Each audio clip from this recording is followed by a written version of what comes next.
Méditation du 9 janvier. Je t'instruirai. Je t'instruirai, je te montrerai la voie que tu dois suivre. Je te conseillerai, j'aurai le regard sur toi. Psaume 32, verset 8, version Nouvelle Bible Seconde. Considéré comme le précurseur de l'astronomie moderne, Nicolas Copernic, 1473-1543, a contesté les postulats de la science aristotélicienne et ptolémaïque en supposant que la Terre était par le centre de l'univers et qu'elle tournait autour du Soleil. C'est pourquoi à l'époque de la Renaissance, catholiques et protestants en sont venus à le considérer comme un ennemi. L'Église catholique l'a taxé d'hérétique et a interdit ses enseignements ainsi que la circulation de ses livres. On lit dans la table ronde d'Ivan Gobry que Martin Luther considérait Copernic comme un astrologue arriviste qui prétend prouver que c'est la Terre qui tourne et non le ciel, le firmament, le soleil ou la lune. 4 juin 1539. Selon Luther et d'autres membres de la hiérarchie protestante, la vision copernicienne était un défi effronté aux Saintes Écritures.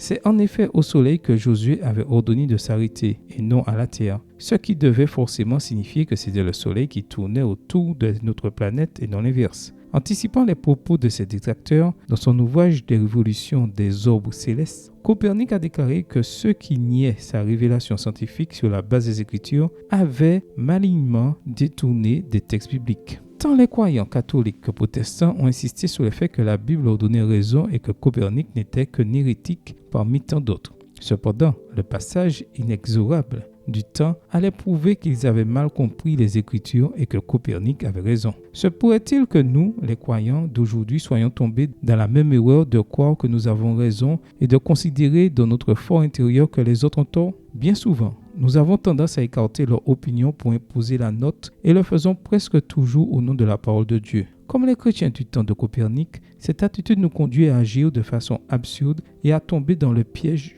de l'erreur. Comme l'a dit le sage, toutes les voies de l'homme sont droites à ses yeux. Proverbe 21, verset 2. Au lieu de se sentir en droit d'imposer notre point de vue, l'idéal est d'apprendre à faire confiance au Seigneur de tout notre cœur et de ne pas nous appuyer sur notre intelligence. Proverbe 3, verset 5.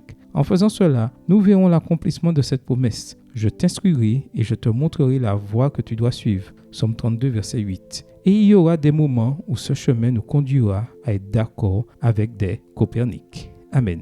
Bonne journée à vous et que le Seigneur vous bénisse.